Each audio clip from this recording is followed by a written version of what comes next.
So for today's museum video, we're going to take a look around Vault 4. Vault 4 is our clothing storage, but there are also other things in here as well. Here's Rudy the robot, who was used by Counter Drug for a little bit. One of the things that you often hear from museums is that they have about 10% or 20% of their collection on display. And the rest of it is held in storage. And that's because we just don't have enough room to put everything on display.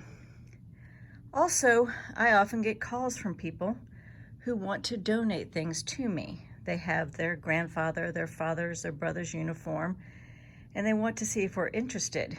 And as you can see from this case and the one next to it, I can't really afford to take many more dress uniforms from post-World War II. I already have a significant number.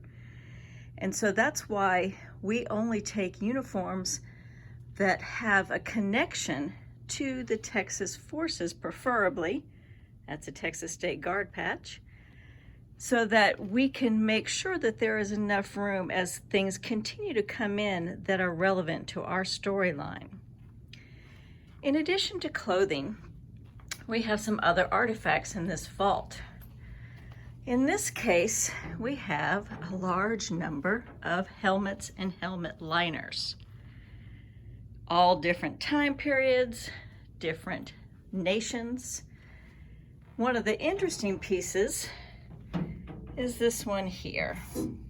And we will set it on the floor so it's a little bit easier to take a look at. This is a German World War II helmet, and it has a bullet attached to it. And you can see here,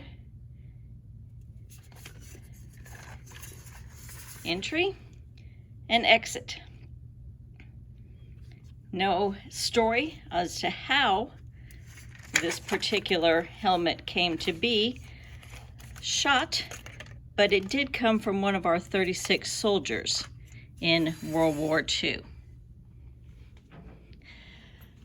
One of the people on Instagram asked about whether we had uniforms from other countries. We do have a few. In this case, you can see some German uniforms, World War II. Again, the majority of these things were brought back by 36 Infantry Division soldiers after the end of the war. Up here, a number of hats. We have this fun one back here that we'll make some room for. The little winter cap.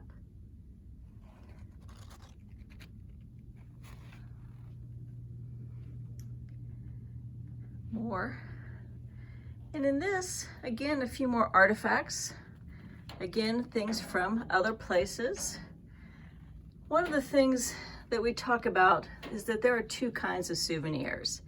And the first kinds of souvenirs are the things that soldiers purchased.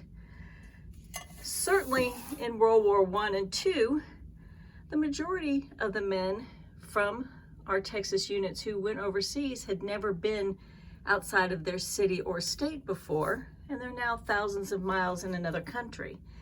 And so they liked to purchase things to send back to their family. And that's what you're seeing here with this variety of shoes.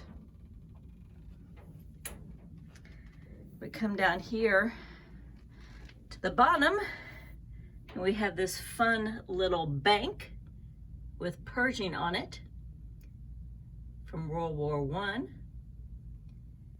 And we also have things related to Iraq from the more current deployments. So this is a quick look at some of those. We also have things on top of the drawers, which are a little too big to put in the cases otherwise. Up here, a large amount of trophies.